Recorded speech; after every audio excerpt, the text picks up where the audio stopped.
దొరికాయి. ఢిల్లీ ఫైల్స్ దొరికాయి. అర్ధరాత్రి దేశమంతా నిద్ర మత్తులోకి జారుకుంటున్న వేళ మన చంద్రబాబు అమిత్ షాతో భేటీ అయ్యారు కదా, దానికి సంబంధించిన ఫైల్స్ బయటపడ్డాయి. అందులోని అంశాలు విస్తుగొలిపేలా ఉన్నాయి. చంద్రబాబుకు దిమ్మ తిరిగి మైండ్ బ్లాంక్ అయ్యే విషయాలు అందులో ఉన్నాయి. చంద్రబాబు ఢిల్లీ టూర్ తర్వాత ఎల్లో మీడియాలో ఎలివేషన్స్ ఎందుకు ఆగిపోయాయి అని ఆరా తీస్తే అసలు విషయం బయటపడింది. అర్ధరాత్రి వేళ చంద్రబాబు అమిత్ షాను కలిసినప్పుడు, కాళ్ల బేరానికి దిగినప్పుడు, పొత్తు పెట్టుకుంటానని ప్రపోజల్ పెట్టినప్పుడు అమిత్ షా సరికొత్త ఫార్ములా తెరపైకి తెచ్చారట. అదే ఏపీలోని ప్రతి పార్లమెంటు పరిధిలో 4+2+1 ఫార్ములా. అది విని చంద్రబాబు లాక్కోలేక పీక్కోలేక రిటర్న్ ఫ్లైట్ ఎక్కి హైదరాబాద్ వచ్చేశారు. ఒక్క మాటలో చెప్పాలంటే ఆయన పరిస్థితి ముందు నుయ్యి వెనుక గొయ్యిలా మారింది. వెంటనే పవన్ను ఢిల్లీకి పంపే ప్రయత్నాలు మొదలుపెట్టారు. ఇప్పుడు త్యాగాల త్యాగరాజు ఢిల్లీకి వెళ్ళి, అయ్యా అమిత్ షా గారు, అయ్యా నడ్డా గారు, మీకు ఎన్ని సీట్లు కావాలో అడగండి, నేను 15 నుంచి 20 సీట్లకు కూడా బాబుతో కాంప్రమైజ్ అయ్యి పనిచేయటానికి సిద్ధంగా ఉన్నాను, జనసేన స్థానాల గురించి మీరు డిమాండ్ చేయకండి అని ప్రాధేయపడబోతున్నారట. మొత్తానికి ఢిల్లీ ఫైల్స్ టీడీపీ దీనస్థితిని, చంద్రబాబు అత్యంత దీనస్థితిని చెప్పకనే చెబుతున్నాయి. ఢిల్లీ ఫైల్స్ బయటపెట్టిన అంశాలపై ప్రధానంగా 10 ప్రశ్నలు తిరుగుతున్నాయి. అవేంటో ఒక్కసారి మనం స్క్రీన్ పైన చూద్దాం. క్వశ్చన్ నెంబర్ 1, ఢిల్లీకి వెళ్లిన చంద్రబాబు గుండెల్లో అమిత్ షా సరికొత్త ఫార్ములాతో బాంబు పేల్చారా? క్వశ్చన్ నెంబర్ 2, ప్రతి పార్లమెంటు నియోజకవర్గంలో 4+2+1 షేరింగ్ అంటూ బాబు ముందు ప్రపోజల్ పెట్టారా? క్వశ్చన్ నెంబర్ 3, ఆ లెక్కన పార్లమెంటు పరిధిలో టీడీపీ 4, జనసేన 2, బీజేపీ 1 అసెంబ్లీ స్థానంలో పోటీ చేయాల్సి ఉంటుందా? క్వశ్చన్ నెంబర్ 4, ఇదే ఫార్ములా ప్రకారం అయితే 175లో టీడీపీ కేవలం 100 స్థానాలకే పరిమితం అవుతుందా? క్వశ్చన్ నెంబర్ 5, ఈ సరికొత్త ఫార్ములా ప్రకారం జనసేనకు 50, కమలం పార్టీకి 25 అసెంబ్లీ స్థానాలు ఇవ్వాల్సి ఉంటుందా? క్వశ్చన్ నెంబర్ 6, సీట్ల పంచాయతీ తేల్చేందుకు అర్జెంటుగా పవన్ ను చంద్రబాబు ఢిల్లీ ఫ్లైట్ ఎక్కిస్తున్నారా? క్వశ్చన్ నెంబర్ 7, జనసేనకు 15 ఇచ్చినా ఓకే చేస్తానని తన విషయంలో తల దూర్చవద్దని బీజేపీకి పవన్ చెప్పనున్నారా? క్వశ్చన్ నెంబర్ 8, బీజేపీ ప్రతిపాదనతో బాబు ఎరకాటంలో పడటంతో ఎల్లో మీడియాలో ఎలివేషన్స్ ఆగిపోయాయా? క్వశ్చన్ నెంబర్ 9, సొంత అవసరాలకు టికెట్లు తాకట్టు పెట్టే బాబుపై సొంత పార్టీ నేతల తిరుగుబాటు తప్పదా? క్వశ్చన్ నెంబర్ 10, ఫైనల్ గా అమిత్ షాతో భేటీలో డిమాండ్ చేసిందెవరో, సరెండర్ అయ్యిందెవరో క్లారిటీ వచ్చినట్టేనా? ఈ అంశాలపైనే మనం మాట్లాడబోతున్నాం. చర్చలో పాల్గొంటున్నారు కేఎస్ ప్రసాద్ గారు, సీనియర్ అనలిస్ట్, ఇక రవిచంద్రారెడ్డి గారు, వైఎస్ఆర్సీపీ అధికార ప్రతినిధి, AP trade promotion corporation chairman, doctor Suhasini Anand గారు, ఏపీ బీజేపీ కార్యవర్గ సభ్యురాలు. రైట్, ఈ డిబేట్ స్టార్ట్ చేసే ముందు ఈ ఒక కార్యక్రమం యువగళం అనేటటువంటి ఒక కార్యక్రమాన్ని అర్ధాంతరంగా ముగించేసి దాదాపు నెల రోజులకు పైగా అండర్ గ్రౌండ్లోకి వెళ్ళిపోయి ఆయన ఏదో మనీ లాండరింగ్ ద్వారా నెక్స్ట్ ఎన్నికలకు కావాల్సినటువంటి డబ్బును సమకూర్చుకోవడానికి వెళ్ళిపోయారు ఎవరికి కనపడకుండా అని ఒక టాక్ ఉంది. అందులో వాస్తవం ఎంతో మనకు తెలియదు. మొత్తానికి నెల రోజుల పాటు అండర్ గ్రౌండ్లోకి వెళ్ళిపోయినటువంటి లోకేష్ ఇప్పుడు మళ్ళీ రోడ్డెక్కారు.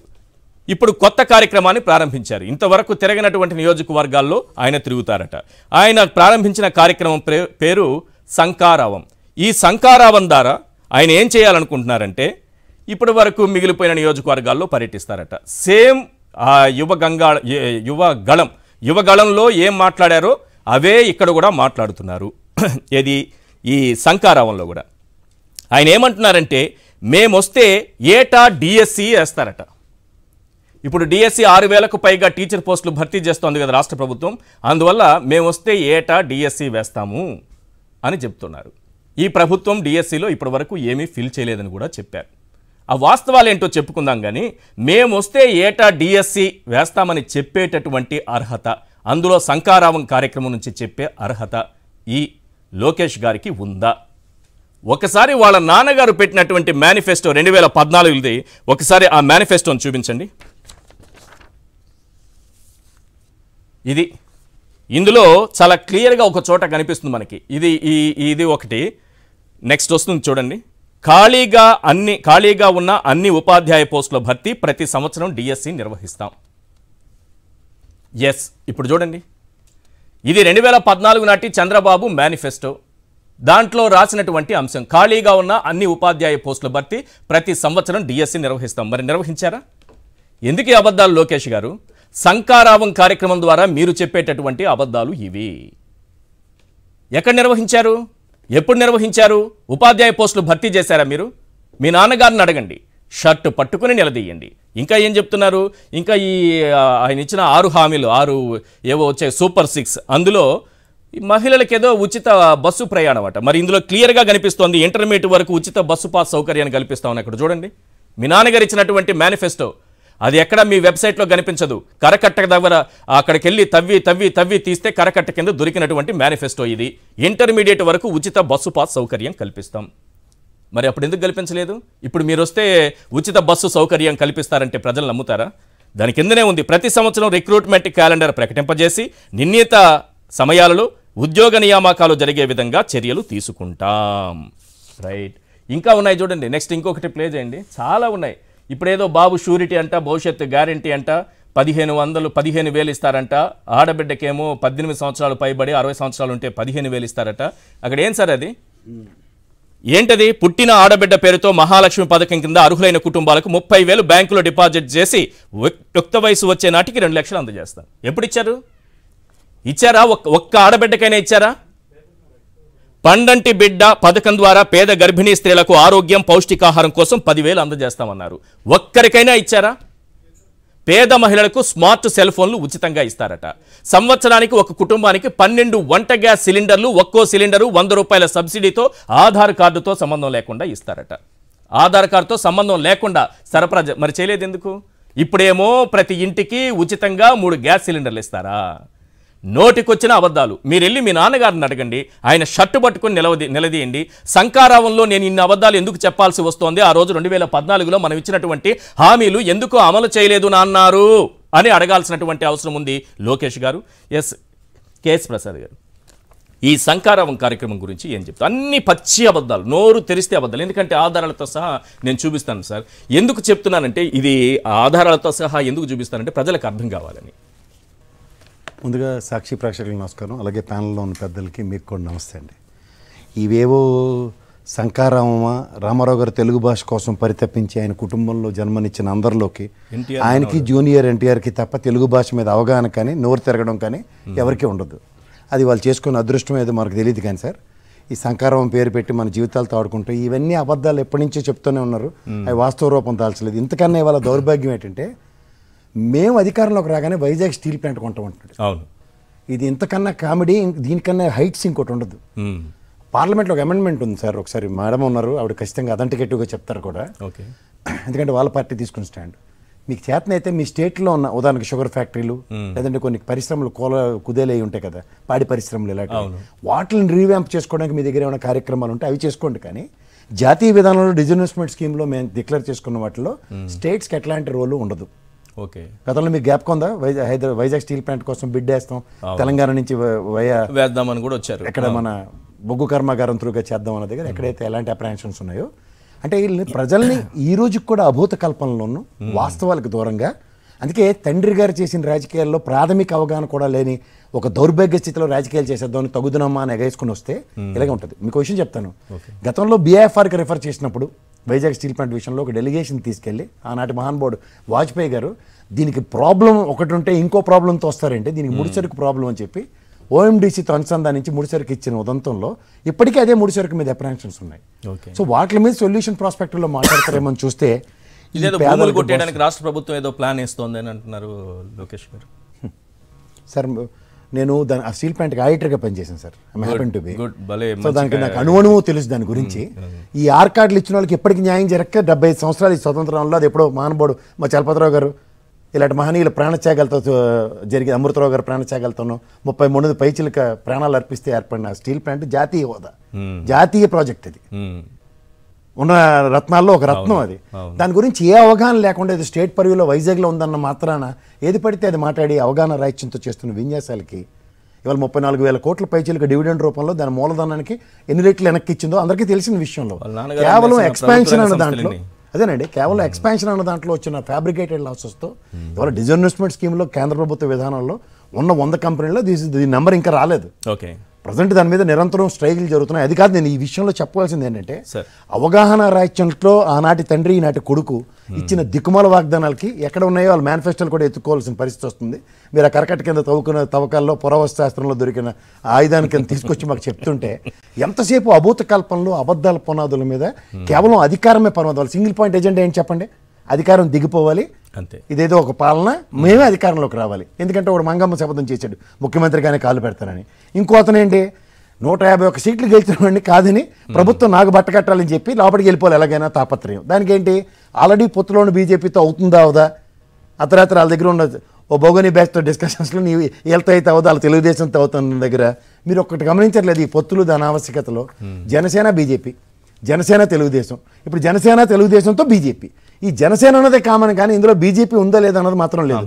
మీరు ఇందాక చాలా పెద్ద మాట మాట్లాడారు, ఏదో ఢిల్లీకి వెళ్ళి పొత్తులు దాని ఆవశ్యకత అని. పొత్తులు కాదు సార్, అది విలీనం కోసం ప్రయత్నిస్తున్నారు. తర్వాత ఇదే నడ్డా గారు కనుక పిలిచారనుకోండి సార్, ఏదో వీళ్ళు పొత్తులు దాని తాపత్రయపడుతున్నారని. మీరు పురంధేశ్వరమ్మ గారిని అడగండి, ఇదేంటి నాకు తెలియదు అని, ఎందుకు వెళ్ళాడు నాకు తెలియదు అంటారు. ఇవాళ జనసేన అధినేత బైక్ ఇచ్చి అడగండి, ఇంకా ఏడు తేలేదు నాకు తెలియదు అంటారు. వాళ్ళు ఇచ్చిన రూట్ మ్యాప్కి ఈ తెలుగుదేశాన్ని మడతెట్టేసే కార్యక్రమంలో ఉన్నారు వాళ్ళు. మీకు రెండో పాయింట్ చెప్తాను, కేంద్ర హోంమంత్రిని ఎవరు కలుస్తారు? చాలా ఇబ్బందుల్లో ఉన్న వాళ్ళు కలుస్తారు. ఎవడు పడతాడు ఎగేసుకుని వెళ్ళిపోడు హోంమంత్రి దగ్గరికి, పోను ప్రధానమంత్రి గారి దగ్గరకు ఏదైనా ఓ నిధి ఇవ్వండి సార్ మాకు ప్రైమ్ మినిస్టర్ రిలీఫ్ ఫండ్లోంచి ఏదో ఇవ్వండి అని బతిమాలుకోవడానికి వెళ్తారు. హోమ్ మినిస్టర్ దగ్గర నుంచి కేవలం రక్షణకి వెళ్తారు. మీకు తెలుసో తెలీదు, 4 సార్లు ఐటీ నోటీసులు పంపిస్తే ఎప్పుడు 17/10/22, 27/10/22, 1/2/23, 26/6/23 4 సార్లు కరస్పాండెన్స్ చేస్తే చంద్రబాబు నాయుడు గారు ఐటీ గారు మళ్ళీ ఇచ్చారు. ఆఫ్టర్ యువర్ 4 కరస్పాండెన్స్ల తర్వాత నెక్స్ట్ కథ ఏంటని. ఇప్పుడు పేక మీద కత్తేడు తెలుసా సార్, ఇవాళ బెయిల్ వాయిదా పడింది, హరీష్ సాల్వే ఖాళీ లేదని. ఆ 30% కమిషన్ వాడికి మళ్ళీ 30% కమిషన్ గట్టి ఇవ్వాలి. మళ్ళీ నెక్స్ట్ జరిగేది ఏముంది? ఒకటి ఐటీ నోటీస్ సారాంశం. మీకు తెలుసా దేశ చరిత్రలో, మీకు తెలుసో తెలీదో, ప్రతి సంవత్సరం తండ్రి కొడుకులు ఇద్దరు గోపేటలోకి వచ్చినాయి, ఇది మా ఆస్తులు మేము డిక్లేర్ చేసాం, మా అంత వీరులు లేరు సూర్యులు లేరు అన్నారు. But in the history of IT this the first ever time tax డిక్లరేషన్కి వైలేషన్స్ 337 కోట్లు ఎక్స్ట్రా మీ దాంట్లో దొరికాయి. దాని డీవియేషన్ తాత్పర్యం ఏంటని ఐటీ సర్వ్ చేసిన నోటీస్కి ఇప్పటికీ లాక్కోలేక 40 పేజీల నోటీస్ అండి, మామూలుగా ఒక 2 పేజీలు ఇస్తుంది. అదే సార్, ఇందులో వాళ్ళ ఆడిటర్ గారు ల్యాప్టాప్ లోంచి దొరికిన సారాంశంలో మొత్తం డబ్బులు ఎక్కడెక్కడి నుంచి అలా శ్రీనివాస్ గారు త్రూగా under the instructions of Chandrababu Naidu garu and అన్న దాని మీద ఎంతమంది మొత్తం చరిత్ర అంతా ఉంది సార్, చిట్టా అంతా. అందులో ఆయన ఎంబీఆర్ గారు ఎవరో ఇంకో ఆయన ఉన్నారు, ఆయన ఆధ్వర్యంలో జరిగిన దానికి ఒకటి ఐటీ నోటీసులకి రిప్లై ఇవ్వడం, రెండోది ఫెరా వైలేషన్స్ ఏంటి తెలుసా సార్, 11,37,00,000 దినార్లు దుబాయ్లో మార్చబడ్డాయి. అలా శ్రీనివాస్ గారు దొరికితేనే కానీ ఇవన్నీ బయటికి రావు. ఈ 11,37,00,000 దినార్ల యొక్క ట్రాన్సాక్షన్లో ఫెమా కత్తి మేడ మీద వేలాడుతుంది. మూడోది ఇది ఈడీ ఆల్రెడీ 70 కోట్ల డిజిటెక్ ఆస్తులు జప్తు చేసి ఉంది. దీంట్లో వీళ్ళందరినీ 34 నెంబర్ 37 నెంబర్ ఉన్న ఎగేసుకుని తీసుకెళ్లి మొదటి నెంబర్ చేసి మన సిఐడి వాళ్ళు లోపటేసిన 52 రోజుల సారాంశంలో ఇవాళ బెయిల్ పిటిషన్ వాయిదా అయింది. ఈ IT notice and as well as ED circulate చేయబోయే నోటీసు, ఫెమా వైలేషన్స్, ఈ 3 మేడ మీద కత్తి వేలాడుతున్నాయి. ఐటీ నోటీస్ మీరు ఆడిటర్ కాబట్టి చెప్పండి, ఐటీ నోటీసులు ఇచ్చిన తర్వాత ఎన్ని రోజుల్లో దానికి సమాధానం ఇవ్వాల్సి ఉంటుంది? సమాధానం ఇస్తూ ఉంటే హాజరవ్వాల్సి ఉంటుందా? ఐటీ ఏమన్నా ఒక స్ట్రింజెంట్ యాక్షన్ తీసుకునే అవకాశం ఉంటుంది? ఫస్ట్ మొదలెట్టేది ఎలా ఉంటుందంటే సార్, ఐటీ పరంగా ఈ 4 నోటీసులు 337 కోట్ల డేవియేషన్స్కి ట్యాక్స్ కట్టడం ఉంటుంది with penalties. They need to address it. ఎందుకంటే ఇప్పుడు right now they are in clusters. ఇది మా దగ్గర కాని డబ్బులు అని చెప్పడానికి లేదు. ఎందుకంటే ఒక ఆడిటర్ గారు ఎవరైతే ఉన్నారో ఆయన ఆధ్వర్యంలో దొరికిన ల్యాప్టాప్లో ఇన్ఫర్మేషన్ ఇది మొత్తం. ఆ ఇన్ఫర్మేషన్ ఏ విధంగా ఎక్కడెక్కడ ఇంక్లూడింగ్ రాడిసన్ హోటల్కి బిల్లులతో సైతం చెల్లించిన దాంతో సైతం ఉన్నాయి దాంట్లో. ఎవరెవరికి ఎంతెంత ట్రాన్స్ఫర్ చేశారన్నది. ఈ 11,37,00,000 విషయం కూడా Vinay Nangella was a CA who has happened to be the MVP, arranged 3 companies, Anai, Aigriva and Shalka. ఈ 3 కంపెనీల త్రూగా ఈ ట్రాన్సాక్షన్స్ ఎంత ఫైనాన్షియల్ ట్రాన్సాక్షన్స్ ఎవరెవరికి ఎంత తెలియదు. మిఠాయి కంపెనీలు పెట్టారు. మిఠాయి కంపెనీల త్రూగా ఈ ట్రాన్సాక్షన్స్ అన్ని డబ్బులు చకలక బొమ్మే వాళ్ళ పేర్లు ఎట్టి మళ్ళీ మన మీద పేర్లు చెప్తారు కదా వీళ్ళు. సో ఇక్కడ మీకు వచ్చారు నేను ఎందుకు చెప్తున్నానంటే ఈ సర్కమ్స్టాన్సెస్ లో వాళ్ళకి అన్అవాయిడబుల్ సిచ్యువేషన్స్ లో ఆ భౌగోళిశాలలో చెప్పినట్టు ఎవరు ఒకడు పచ్చళ్ళోడు, ఇంకోటి పేపర్లు వేసుకునేవాడు, ఇంకోటి పౌడర్ డబ్బా వాడు, 4వోడు పెట్రోల్ బంక్ వాడు. ఈ 4 ప్రవచనాలకి విభిన్నంగా కేంద్ర హోంమంత్రి గారిని ఈ సర్కమ్స్టాన్సెస్ లో కలిసిన దానికి అందుకే చూడండి వాళ్ళ తరపు నుంచి ఇంక్లూడింగ్ అమిత్ షా గారు కూడా పొత్తులకు సంబంధించిన అవసరం లేదు. కాన్క్లేవ్లో కూర్చుని ఆయన ఎంత క్లియర్గా చెప్పారు, ఇంకా పొత్తుల కోసం అందరూ వెంపర్లాడుతున్నారు, తహతాలాడుతున్నారు, మా దగ్గర నుంచి ఇంకా క్లారిటీ లేదు, it is under the process of discussion. ఎందుకు ఎన్డీఏ పార్ట్నర్లు రీవ్యాంప్ చేసే దగ్గర మీకు నితీష్ కుమార్ గారు అనే వ్యక్తిని పిలవలసి వచ్చింది. ఎందుకు బీజేపీ కాంకర్ చేసింది అక్కడ గవర్నమెంట్ని. సో ఇక్కడ నితీష్ కుమార్ గారికి ఈయనకి ఒక యాడ్ స్టిక్ ఉండదు. ఎందుకంటే గతంలో ఎన్డీఏ కన్వీనర్గా ఉన్నప్పుడు గోద్రా అల్లర్ల నేపథ్యంలో అమిత్ షా గారిని, నరేంద్ర మోడీ గారిని ఈయన ముప్పతిప్పలు పెట్టింది. ఆయన మన శ్రీనివాస్ జైన్ గారి ఇంటర్వ్యూలో ఊజ్ నరేంద్ర మోడీ అని అడిగి ఈయన కుటుంబ నేపథ్యానికి ఆయనకి చేసిన అవహేళన, తర్వాత 23 స్థానాలకు పరిమితం అయిన దగ్గర భయంతో కూడిన పిరికితనం. మీరు ఇవాళ మీకు ఒకటే గుర్తుంచుకోండి, అక్కడ అమిత్ షా గారు చెప్పింది ఏంటంటే మీరేది చెప్పారు 4-2 కాదు, ఒక కామన్ మేనిఫెస్టో రిలీజ్ చేస్తాం, అది బీజేపీది. దాంట్లో మీ పాయింట్లు ఏమైనా ఉంటే బస్సులు, టికెట్లు, 15,000, 2,000 ఏదో విడత కార్యక్రమాలు ఉన్నాయి కదా, అవి పెట్టుకుని ఉమ్మడిగా నిలబెడదాం. రైట్. ఎందుకంటే వాళ్ళు గ్లాస్కి దిక్కులేదు, ఇంకోళ్ళకి పార్టీతో ఇప్పుడు ఈ లోపల పెట్టారు అనుకోండి, శుక్రవారం జగన్మోహన్ రెడ్డి గారు అనుకోండి, సోమవారం నుంచి లక్ష్మీవారం దాకా శంకారావాలి కాదు, శంకారావాలు చాలా వినిపిస్తాయేమో. ఇప్పుడు అంటే నిజమైన శంకారావాల బదులు శంకారావాలు ఎందుకు వస్తున్నాయో ఒకసారి గమనించుకోమనండి. రైట్. మీరేం చెప్తారు రవిచంద్రారెడ్డి గారు? ఏంటి శంకారావం అంటే? ఏదో శంకారావం కార్యక్రమం ద్వారా చాలా గట్టిగా ప్రశ్నిస్తున్నారు. మేము వస్తే ఏటా డిఎస్సి నిర్వహిస్తాం, జగన్ ఒక్క టీచర్ పోస్టు కూడా భర్తీ చేయలేదు, 4 ఏళ్లు పడుకుని టీచర్ ఉద్యోగాలపై దగా చేస్తున్నారని చాలా మాటలు మాట్లాడారు. ముందు దాని గురించి మాట్లాడితే ఢిల్లీలో అమిత్ షా గారు పెట్టినటువంటి ఫార్ములా గురించి తర్వాత మాట్లాడదాం. రవిచంద్రారెడ్డి గారు ఇంకొక చిన్న లైన్ ఉండిపోయింది. దీంతో పాటు ఎల్ఎన్టీలో 100 crores డీవియేషన్ కూడా 80 నోటీసులో ఉంది ఈ 40 పేజీలు. దీంట్లో మీకు నేను ఇచ్చేస్తాను, వెనకాల స్క్రోలింగ్ చేస్తే బెటర్. డెఫినెట్గా సార్. ఎస్ రవిచంద్రారెడ్డి గారు. సార్ నమస్కారం. ఈశ్వర్ గారు నమస్తే. నమస్తే మీకు, కేఎస్ ప్రసాద్ గారికి, సుహాసిని ఆనంద్ గారికి, అలాగే సాక్షి ప్రేక్షకులందరూ నమస్కారం. నమస్తే సార్. వాళ్ళ కర్మ ఏంటంటే సాయంత్రం అయితే బంకు సాంబడు కానీ, లేకపోతే వీళ్ళందరూ ఉపన్యాసాలు ఉపోద్ఘాతాలు ఇస్తారు. సార్ పేర్లేముంది సార్, TV5 సాంబశివరావు కానీ, లేకపోతే ఆ వెంకటకృష్ణ ABN కానీ, లేకపోతే ఆ వంశీ కానీ, లేకపోతే ఈటీవీ కానీ, ఇలాంటి వాళ్ళందరూ ఇచ్చే ఇంట్రడక్షన్స్ చూస్తే చాలా కామెడీగా ఉంటది. రోజు మినిమం స్పందన లేదని కాసేపు కోదాడు దాటి రండి చూసుకుందాం అని చెప్పి బొంగు సాంబడు మాట్లాడే మాటలు, ఇలాంటి మాటలన్నీ కూడా ప్రభుత్వాన్ని రెచ్చగొట్టేదో ఆంధ్ర తెలంగాణకు పంచాయతీ పెడదాం, వీళ్ళ సందట్లో చలిగాసుకుందాం అని, ఇవన్నీ కూడా విచిత్రమైన వాతావరణాన్ని క్రియేట్ చేసి, లేని దాన్ని హైప్ క్రియేట్ చేసి, ముఖ్యంగా చంద్రబాబు నాయుడు గారిని ఏ విధంగా రాజకీయంగా బతికించాలి అనే కారణాలు కాకుండా, ఇప్పుడు సాయంత్రం ఒకరు వస్తారు పసుపులేటి ఈశ్వర్ అని 10 క్వశ్చన్స్ అడుగుతాడు రోజు, నెలకు 200 క్వశ్చన్స్ పైగా పడుతున్నాయి, నేను 10 క్వశ్చన్స్ పట్టుమని చదివి పాస్ కాలేను, నాకేమో 200 క్వశ్చన్లు నెలకు వచ్చేస్తున్నాయి, నేను అప్పుడప్పుడు హైడ్ అండ్ సీక్ ఆడి ఎప్పుడైనా ప్రజల ముందుకు వస్తే ఈ లెక్కలన్నీ నేను ఎప్పుడు చెప్పేది, ఈ క్వశ్చన్లకు ఆన్సర్ ఎవరు రాసిస్తారు, నాకు స్క్రిప్ట్ లేదు, నాకు కర్మ కాకపోతే ఏంటి. ముఖ్యంగా సార్ ఈ రోజున అతని పరిస్థితి అగమ్య గోచరం.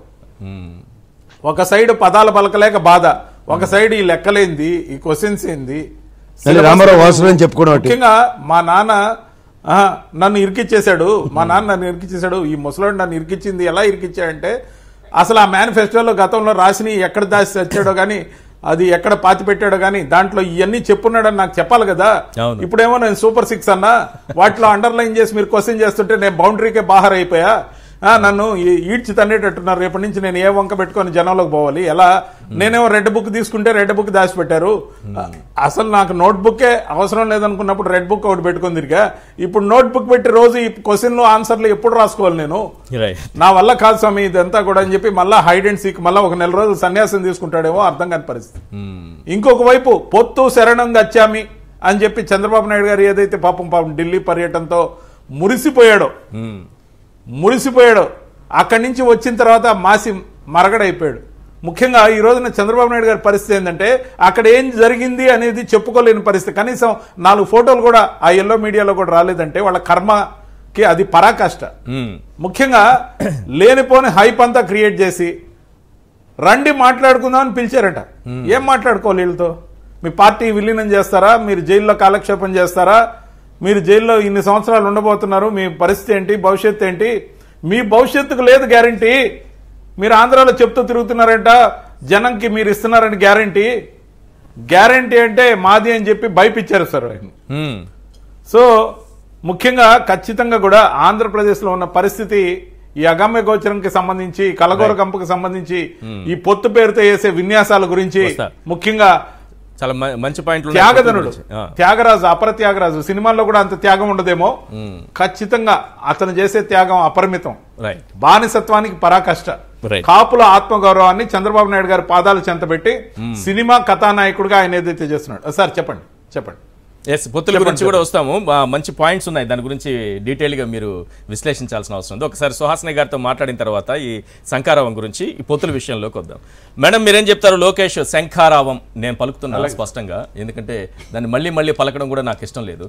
శంఖారావం అంటే శంకరాభరణంలో శా బలకాలనేది కూడా తెలియదు ఆయనకి, ఖా బలకాలనేది తెలియదు. సరే, ఏదైనా కొనలేండి. ఆయన తెలుసుకున్నది ఏంటంటే విశాఖ స్టీల్ ప్లాంట్ని వాళ్ళు అధికారంలోకి వస్తే కొంటారట. ఇది తెలియదు, అది కొనచ్చా కొనకూడదని అది తెలియదు. ఈశ్వర్ గారు నమస్తే.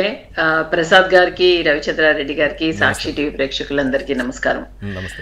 ప్రతి పదానికి విపరీత అర్థాలు తీసుకుంటూ వెళ్ళామనుకోండి, దానికి ఒక ఎండ్లెస్ అది. ఇంకొకటి ఏంటంటే పొత్తుల విషయం తెలిసేలోగా ఎంత పడితే అంత ఊహాజనితంగా విశ్వసనీయ సమాచారం అంటూ దీన్ని మనం ఎంత ఎక్స్ప్లెయిన్ చేయాలని ట్రై చేసినా అక్కడ జరిగేదో ఏంటో ఎవరికి తెలియదు. That's a discussion in the green room.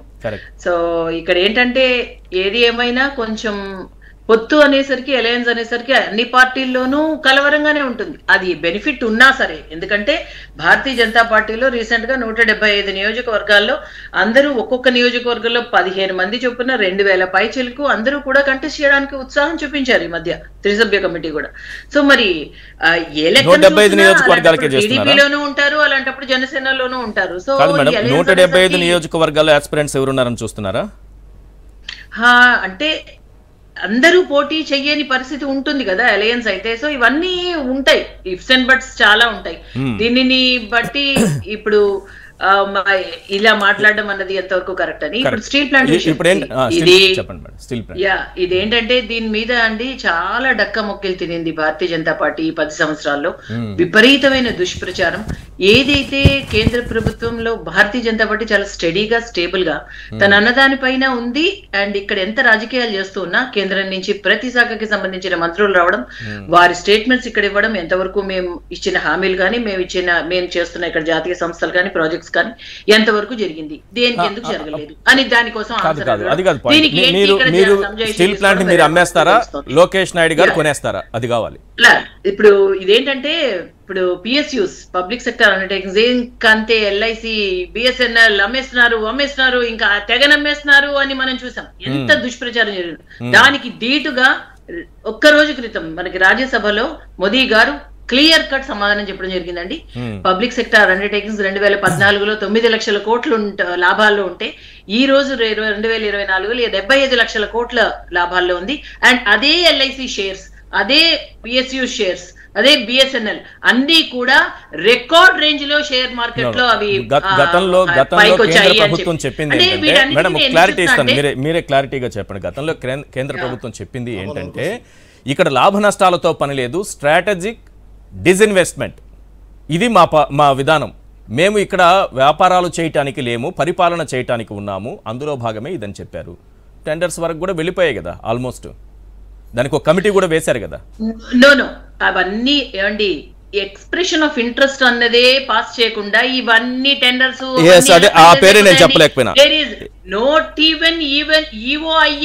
Express of interest అనేది వరకు వెళ్ళిందంటే అమ్మకానికి రెడీ అయిపోయినట్టే కదా. ఒకటి అది లేదు అన్నది ఒక క్లారిటీ వచ్చాక ఇవన్నీ మనం ఎన్ని ప్రశ్నలున్నా సమాధానం అది, ఇవన్నీ వీటి గురించి డిస్కషన్ వేస్ట్. ఎప్పుడైనా సరే లాభాలలో రావాలి అన్నదే మన ధ్యేయం, ఎన్ని ఉన్నా సరే. అలా అయితే డిస్ఇన్వెస్ట్మెంట్ మనకి 91లోనే స్టార్ట్ అయిపోయింది. సో ఇది అది అని కాదు, ప్రతి ఒక్కళ్ళు డిస్ఇన్వెస్ట్మెంట్ చేస్తూ ఉన్నారు. ఏదైనా సరే కొత్తగా ఉద్యోగ కల్పన రావాలి, అది పెరగాలి, దాని ఆదాయం పెరగాలి, దానిలోంచి ఇన్కమ్ సేమ్ టైం ఒక్కటి సెంటిమెంట్ కూడా నిలబడాలండి. We are not at all against any sentiment. నాకు డైరెక్ట్ గా ఒకటి ఆన్సర్ చేయండి మేడం, మీరు అమ్మేది లేదు, ఆయన కొనేది లేదా? మరి అతను అబ్బాయి అతను ఎంతవరకు ఏ అవగాహనతో అన్నారో ఇంత ముందు కూడా ఒకటండి, ఇప్పుడున్న రాష్ట్రంలో ఉన్న వైసీపీ ప్రభుత్వం కూడా దానిని మేము అవకాశం ఉంటే మీరు కూడా కొనడానికి ఇక్కడ చూశారు అన్నది ఆ వార్త కూడా వచ్చింది కదా. అంటే ఏంటి, నష్టాల్లో ఉన్నప్పుడు ప్రభుత్వమే టేక్ ఓవర్ చేయొచ్చు కదా అన్న ఒక ఆలోచన రెండు చేసాయే గతంలో. ఇప్పుడు ఉన్న స్టేట్మెంట్స్ అట్లా చేయడానికి లేదని చెప్పారు కదా, అట్లా చేయడానికి లేదు. తెలంగాణ ప్రభుత్వం కూడా వచ్చింది కదా మేడం, అట్లా చేయడానికి లేదని తేలింది కదా.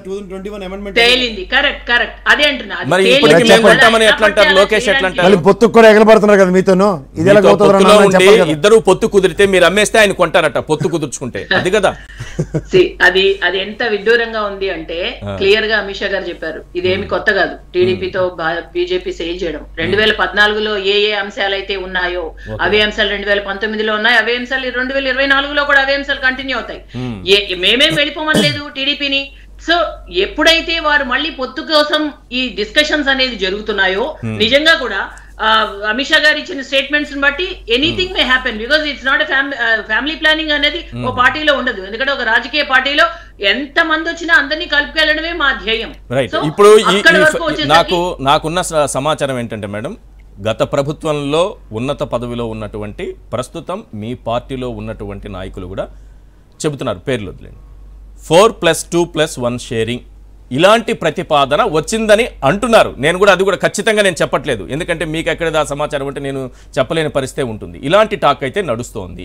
బానే ఉందా ఇది? అంటే ఒక పార్లమెంటు పరిధిలో 7 నియోజకవర్గాలుంటే టీడీపీ 4 నియోజకవర్గాల్లో పోటీ చేస్తుంది. అంటే షేరింగ్ ప్రకారం 4, జనసేన 2, బీజేపీకి 1. ఆ లెక్కన టీడీపీకి 100 వస్తాయి, 25 పార్లమెంటు స్థానాలు ఉన్నాయి కాబట్టి.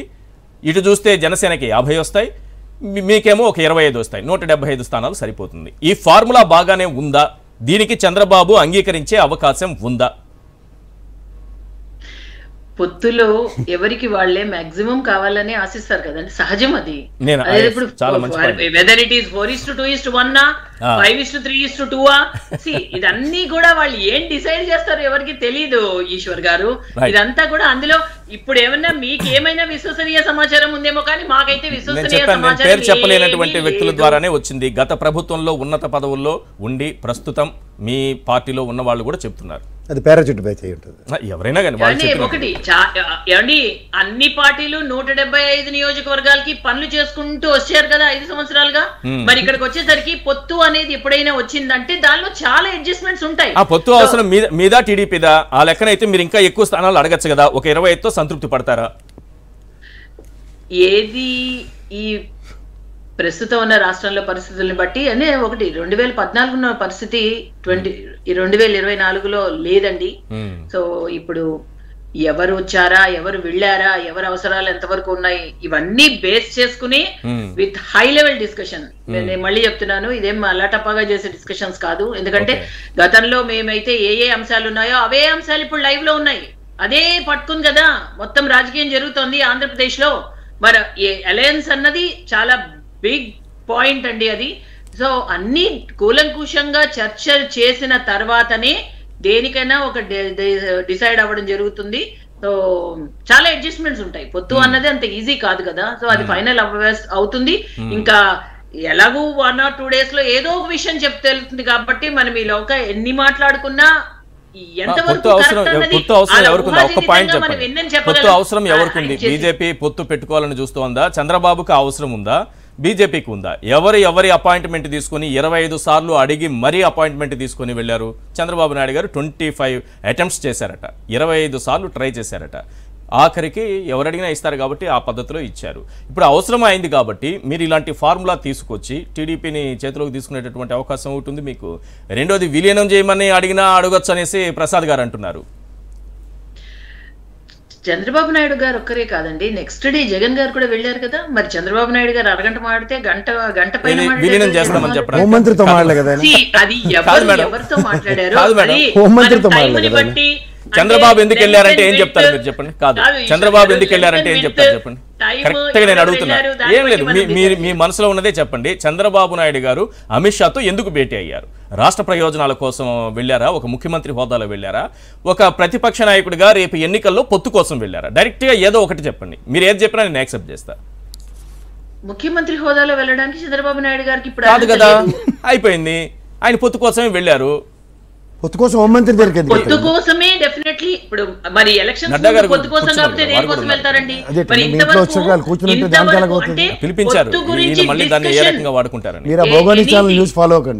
కాదు నడ్డా గారిని ఎందుకు కూర్చోబెట్టారన్న దానికి కూడా నేను చెప్తాను. ఆయన పార్టీ అధ్యక్షులు కాబట్టి చంద్రబాబు నాయుడు గారు రేపు ఫోటోలతో సహా తన ఎల్లో మీడియాలో ఏదంటే అది చెప్పి రేపు అమిత్ షా గారికి కూడా ఇబ్బంది కలిగించవచ్చు. చంద్రబాబు కిషన్ రెడ్డి గారు లేరని కిషన్ రెడ్డి గారు ఉంటే ఆయన వాస్తవం చెప్తారు, వాస్తవాలు చెప్పి ఏకైక మనిషి ఆయనే. రైట్.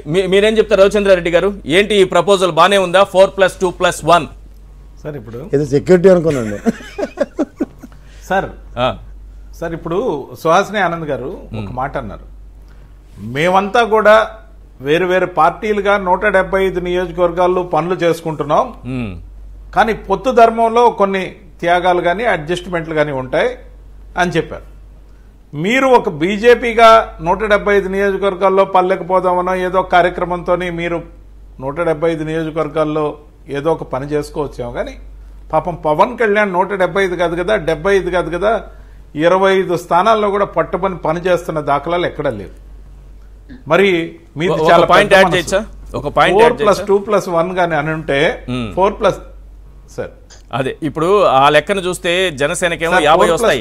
ఈ ప్రపోజల్ పెట్టింది బీజేపీ. నా పర్మిషన్ లేకుండా బీజేపీ 50 స్థానాలు ఎలా అడుగుతుందనేదే ఇక్కడ పవన్ కళ్యాణ్ ఉన్నటువంటి అభ్యంతరం. ఎందుకంటే ఆయన 20కో 15కో ఆల్రెడీ ఓకే చేసేసినట్టున్నారు. అంత సీను సార్, అంత సీను సినిమా లేదు, అంత సీను సినిమా లేదు. ఆయన త్యాగధనుడు కాబట్టి ఆయనకి 25 ఇచ్చి బీజేపీ 50 తీసుకునే అవకాశం ఉంది.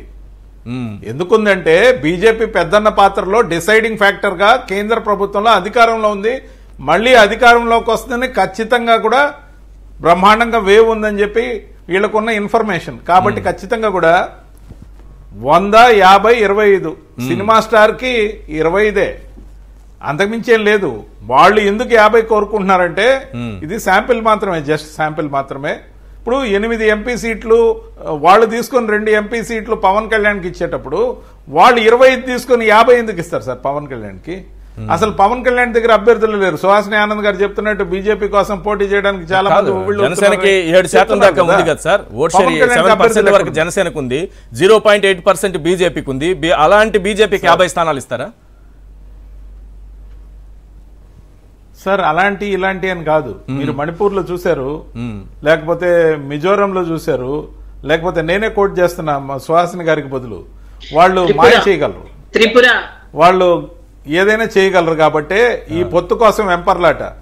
చంద్రబాబు నాయుడు గారు ఊరికే పొత్తు కోసం పోతున్నారా? ఒకటి కేసులు, ఒకటి ఈడీ నోటీసులు, ఒకటి ఐటీ నోటీసులు. అసలు అతను మెర్జీ చేసినా ఆశ్చర్యం లేదు. ఒకవైపు నిష్ప్రయోజనంగా ఉన్న కొడుకు ఏదైతే ఉన్నాడో అతను పార్టీని ఏ విధంగా ముందుకు తీసుకెళ్లాలో తెలియక తండ్రి చేసిన తప్పులకి తను బలైపోతున్నానని ప్రతి మీటింగ్ తర్వాత మీరేసే క్వశ్చన్లు మరుసటి రోజు చూసుకోవడం, రోజు తండ్రి మీద యుద్ధానికి పోతున్నాడు అతను. నువ్వు చేసిన పని వల్ల నేను దొరికిపోతున్నా, ప్రతి ఇవ్వలేని హామీలని నువ్వు గత మేనిఫెస్టోలోని ఇచ్చావు, 12 సిలిండర్లు ఇస్తానని ఆ రోజు చెప్పి ఆ రోజు అమలు చేయకుండా ఈ రోజు 3 సిలిండర్లు ఇస్తా అంటే నా మొహాన్ని కూస్తున్నారు, నువ్వు బలేవాడివి, నువ్వు ముసలాడు ముంచేసావు నన్ను చెప్పి అన్యాయంగా తిడుతున్నాడంట. సరే ఆ బాధ ఆయన ఎవరికి చెప్పుకోవాలో తెలీదు. ఆ రోజు ఆ ఏడుపు సీన్ ని క్లిప్ ని కలపాల్సి వస్తుంది. దాన్ని ఖచ్చితంగా కూడా చంద్రబాబు నాయుడు గారు అమలు చేయలేని అన్ని హామీలు గత మేనిఫెస్టోలో ఇచ్చి అది ఎవరికి దొరకకుండా పూర్తి చేశాం, మన ఆఫీస్ వెనకాల గొయ్యి తీసి పాతేశాం అని చెప్పి ఆలోచనతో మళ్ళా వదిలాడు జనంలోకి, ఎల్లో మీడియాలో. బాబు షూరిటీ, భవిష్యత్తు గ్యారంటీ. ఆయన భవిష్యత్తు గ్యారంటీ లేదు, ఆయన ఏమి ఎవరికి షూరిటీ ఇస్తాడు సార్? అంటే 12 సిలిండర్లు ఇస్తా అన్నప్పుడు పని జరగలా, ఇప్పుడు 3 సిలిండర్లు ఇస్తా అంట. పుట్టిన ప్రతి ఆడబిడ్డకి 30,000 రూపాయలు అకౌంట్లో వేస్తాడంట, ₹1 ఇలా. ఇప్పుడేదో రకరకాల స్కీమ్లు ప్రతి ఆడబిడ్డకి 1,500 వేసేస్తాడంట సార్. 18 ఏళ్ళు నిండిన వాళ్ళందరికీ అకౌంట్లో. సార్ మాయ చేస్తే ఆ గారడి ఒకసారి ఫలిస్తుంది, ప్రజలు మోసపోతారు. సంపూర్ణ రైతు రుణమాఫీ అమలు చేసిన గనుడు, డ్వాక్రా రుణమాఫీ కంప్లీట్ చేస్తా అన్న గనుడు. సార్ నేను చూశాను ఇందాక మీరు అండర్లైన్ చేసిన ఎల్లో కలర్ తో హైలైటర్ తో మీరు వేసిన ఆ బాంబు ఏదైతే ఉందో, ఈ గత మేనిఫెస్టో బాంబు, అది కానీ ఆ వీడియో క్లిప్పింగ్ చూస్తే రేపటి నుంచి ఏం మాట్లాడాలో అర్థం కాని పరిస్థితిలో నారా లోకేష్ సభలకు ప్రిపేర్ అయ్యే స్క్రిప్ట్ గురించి జాగ్రత్తగా రాసుకొని రావాలి, లేకపోతే బూతులు తిడతారని భయపడతాడు. ఖచ్చితంగా కూడా అతను చెప్పే సూపర్ 6 ఏదైతే ఉందో దాంట్లో ఆ మహిళలకు ఉచితంగా బస్సు ప్రయాణం అని చెప్పి ఆ ఇంటర్మీడియట్ వరకు ఆ రోజు ఉచిత బస్సు అని చెప్పి అది ఇవ్వకుండా ప్రతిదీ అవహేళన చేసి ప్రజల్ని మోసం చేసి ఏమార్చి మోసంతో ఏదైతే గతంలో గెలిచారో ఆ మేనిఫెస్టోని పాతేశాం కదా. జనం మతిమరుపు మీద ఆడుకుంటున్నారు సార్ వీళ్ళు తండ్రి కొడుకులు. జనం మతిమరుపు మీద బెట్టింగ్ వేస్తున్నారు. ఆ బెట్టింగ్ లో నాకు కూడా ఒక పావలా భాగం అని చెప్పి పాపం పవన్ కళ్యాణ్ తాపత్రయం. ఇటువంటి క్యాలిబర్ లేని వాళ్ళు, క్యారెక్టర్ లేని వాళ్ళు, అసలు క్రెడిబిలిటీ లేని వాళ్ళు, ఇలాంటి నాయకులతో పొత్తు కోసం బీజేపీ ఎంపర్లాడడం ఆంధ్రప్రదేశ్ లో దయనీయం, శోచనీయం. ఎందుకంటే రాష్ట్రాల్లో అధికారంలో ఉన్న బీజేపీ ఎప్పుడు పొత్తుల కోసం తాపత్రయపడకుండా సార్ ఇప్పుడు వాళ్ళు గగ్గోలు అయిపోయారు. వాళ్ళకి 2014 వాళ్ళదే బాధ్యత కదా సంయుక్త. ఖచ్చితంగా సార్ ఆ రోజు వాళ్ళు ఎన్డీఏ అలయన్స్ లో ఉన్నారు, వాళ్ళకు కూడా బాధ్యత ఉంది. మరి ఇన్ని హామీల్ని తొంగలో తొక్కిన పార్టీతో, మోడీ గారిని బూతులు తిట్టిన పార్టీతో భార్యను చూసుకోవాలని దేశం ఏం చూసుకుంటారని అవహేళన చేస్తే, సాక్షాత్ దేశ ప్రధానమంత్రిని బాలకృష్ణ గారు బూతులు తిడితే, మరి అమిత్ షా గారి మీద చెప్పులు వేస్తే ఆ అమిత్ షా గారు కాళ్ళు పట్టుకోవడానికి బయలుదేరాడు మళ్ళీ. అంటే అందితే జుట్టు, అందితే చెప్పులు వేయించడం, కాకపోతే వాళ్ళ కాళ్ళు పట్టుకోవడం. ఈ దరిద్రపు పార్టీని ఎందుకు ఎంటర్టైన్ చేస్తున్నారో 4 సీట్ల కోసం మాకైతే అర్థం కాదు. ఎథిక్స్ ఉండాలి, మోరల్స్ ఉండాలి, వాల్యూస్ ఉండాలని మోడీ గారు చెప్తారు. ఇది ఎక్కడ మోసపూరితమైన విధానం మాకు అర్థం కాదు. కానీ మేము వాళ్ళ పొత్తులకు వ్యతిరేకం కాదు, కానీ సమాజం పట్ల బాధ్యతతో వ్యవహరించాలి. ఎవరైనా అంత బాధ్యత లేకుండా, జనం ఏమనుకుంటారనే ఆలోచన లేకుండా పూర్తిగా పొత్తుల కోసం వెంపర్లాడుతూ గత 10 సంవత్సరాల నుంచి బీజేపీ దేశం మొత్తం అధికారంలో ఉంటే ఆంధ్రప్రదేశ్ లో అంగుళం ఎదగలేదు. అంగుళం ఎదగకపోవడానికి కారణం ఎవరు? చంద్రబాబు నాయుడు గారు మేనేజ్మెంట్ మ్యానిపులేషన్ స్కిల్స్ కాదా? పురంధేశ్వర్ గారు వచ్చాక, లేకపోతే అంతకు ముందు ఉన్న వాళ్ళు అయినా కానీ 1 ఇంచు కూడా పార్టీని పెంచలేదంటే ఎందుకు పెంచలేదు? ఈరోజు వాళ్ళ ముందు సువర్ణ అవకాశం దొరికిపోయాడు. అడ్డంగా చేసుకోండి మెర్జీ, లేకపోతే 100 సీట్లు మీరే అడగాలనుకుంటున్నా. ఏంటి ఇప్పుడు చంద్రబాబు నాయుడు గారే వెళ్ళి పొత్తుల గురించి మాట్లాడుతుంటే బీజేపీ 25 స్థానాలు అడుగుతుంది, ఈ 4+2+1 షేరింగ్ అని అడుగుతుందని నేను అనుకోవట్లేదు. అంతకంటే ఎక్కువ అడిగే అవకాశం ఉందనేది దాని అంటే ఇక్కడ మొదలు పెట్టవచ్చు. ఈ ఫార్ములా దగ్గర, ఈ ఫార్ములాతో మొదలు పెట్టి రేపు విలీనం వరకు వెళ్ళే అవకాశం ఉంటుందా? ఇప్పుడు మీకు ఒక విషయం చెప్తాను. 2014లో ఎప్పుడైతే మేనిఫెస్టో రిలీజ్ చేసిన తర్వాత దాని పర్యవసనాలు బీజేపీ ఫేస్ చేసి 0.8% ఓటు బ్యాంక్ కన్ఫైన్ అయ్యింది వల్ల. ఎందుకంటే బాధ్యత వహించవలసింది వాళ్ళే కదా. మీరు సిలిండర్లు లెక్క చెప్తారు, సిలిండర్ లోపల ఉండేది ఏంటి? గ్యాస్. ఆ గ్యాస్ కబుర్లు చెప్తుంటే బాధ్యత ఎవరిని ఎత్తిమే పడుతుంది? కాదు, ఇంకా దారుణం అంటే గ్యాస్ రేట్లంతా రాష్ట్ర ప్రభుత్వం పెంచిందని చెప్తున్నారు చంద్రబాబు. మరి దారుణం ఏంటి? మాటలేంటో గ్యాస్ ధరలు పెంచేశారు జగన్ అని చెప్పడం ఏంటో. ఇప్పుడు ఒకటి నేను చెప్తాను సార్, ఎల్లో వైరస్ ప్రభావం, ఎల్లో వైరస్ తో ఈ విధంగా ప్రభావం ఉంటుంది. ఇప్పుడు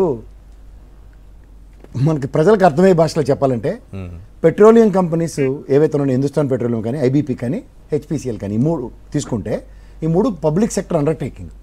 ఇందులో వాళ్ళు క్రూడ్ ఆయిల్ కొన్ని తీసుకొస్తారు బ్యారల్ లెక్కన. బ్యారల్ రేట్ ఎంత ఉంటుంది? దాంట్లోంచి 18 బై ప్రోడక్ట్స్ వస్తాయి. Petrol, diesel, crude oil, aeroplane oil, diesel, sorry grease, ఏవో చాలా 18 బై ప్రొడక్ట్స్. దగ్గర ఉండండి 60-70 లీటర్ల డీజిల్ ఫస్ట్ ప్రోడక్ట్ వస్తుంది. తర్వాత పెట్రోల్ వస్తుంది ఒక 45 లీటర్లు. తర్వాత ఎయిర్ ఫ్యూయల్ ఆయిల్ దగ్గర 60 లీటర్ల దగ్గర వస్తుంది. గ్రీజు, ఇవన్నీ బై ప్రొడక్ట్స్. ఏ ఒక్క ప్రోడక్ట్ అయినా సరే బ్యారల్ రేట్ కన్నా ఇప్పుడున్న రేట్ అమ్మి చూడండి. అందుకే అవి దగ్గర 135-145% పైచీలకే డివిడెండ్లు కోట్ చేస్తున్నాయి. అందులో మీకు తెలుసో తెలీదు, వాళ్ళు డబ్బులు ఇచ్చి గల్ఫ్లోంచి ఎక్కడి నుంచి కొని తీసుకొస్తారు. అది ప్రభుత్వానికి మా దగ్గర నుంచి ఈ రేట్ అని చెప్పి డివిడెండ్లు కోట్ చేసుకుని వాళ్ళు ప్రాఫిట్ మాడ్యూల్లో ఉన్నారు. దానికి కేంద్ర రాష్ట్ర ప్రభుత్వాలు ట్యాక్స్లు యాడ్ చేస్తాయి. రెండోది, జిఎస్టీ పరివ్యూలో నేను జగన్మోహన్ రెడ్డి గారు అరిచిన అరుపులు ఒకసారి ఆర్తనాదాలు అంటాను నేను. ఎందుకు తెలుసా? 64,116 కోట్లు మన రాష్ట్రానికి రిజల్యూషన్ ఫండ్స్ రాకపోవడానికి కర్త కర్మ క్రియ కేంద్ర ప్రభుత్వం 41% ఇవ్వకపోవడం. సో మీకు ఎప్పుడైతే సరే మీరు ఒకటి గుర్తుంచుకోండి, రాష్ట్ర ఆదాయ వనరులు 5. నేను ఎన్నోసార్లు చెప్తున్నా, petroleum products, land registrations, stamp duties and RTA వ్యవస్థ, అండ్ ఇంకోటి ఏంటంటే లెక్కరు, మున్సిపల్ ట్యాక్సెస్. ఇవి తప్ప ఇంకో ఆదాయ వనరు సంపాదించుకోవడానికి లేదు. దాంట్లో 111% జీతభత్యాలు ఇస్తున్నారు. ఓకే, సంక్షేమం ఈ దేశ చరిత్రలో ఏ ప్రభుత్వం, ఛాలెంజ్ చేస్తున్నాను నేను, ఒక రాష్ట్ర స్థాయిలో బడ్జెట్ని ఇలా బయటకు తీసి ప్రజలకు సంక్షేమం చేసింది. ఇలాంటి ప్రభుత్వం 2 సంవత్సరాలు కరోనా నుంచి కాలు చేయ ఆడనివ్వలేదు. హుదూద్ తుత్లీ తుఫాన్ల ఎఫెక్ట్ పడిన ప్రజల నెత్తి మీద భారంతో జగన్మోహన్ రెడ్డి గారి ప్రభుత్వాన్ని భుజాల మీద ఉంటే ఆ ప్రజాయాత్రలతో అవుట్కమ్ తీసుకొచ్చిన ఈ ప్రభుత్వానికి మీరు ఏ ప్రాతిపదిక మీద మాట్లాడుతున్నారండి? ఈ ఎష్యూరెన్సెస్ అన్నవి ఈ నవరత్నాల పథకాలను అందిస్తుంది, దానికి వీళ్ళ అధికారమే పరమావధి అన్న దగ్గర వీళ్ళు యాడ్ అబ్జెక్టివ్లో చెప్తున్నారు. అస్సాం గణ పరిషత్ గురించి తెలుసు కదా సార్, మొగటనేని మహారాజులలో ఉండేవారు, ఏమయ్యారు? అలాగే 42 సంవత్సరాల లెగసీ కలిగిన ఈ పార్టీ, నేను ఇవాళ మళ్ళీ ప్రజలకు అండర్లైన్ చేసి చెప్తున్నాను, ఆయన నడ్డా గారి ఆఫీస్కి వెళ్ళి కలిసి పొత్తులు దాని ఆవశ్యకత అంటే నడ్డా గారి ఆఫీస్ కాదు, అమిత్ షా గారి ఆఫీస్. ఎందుకంటే అమిత్ షా గారిని ఎందుకు కలిశారు?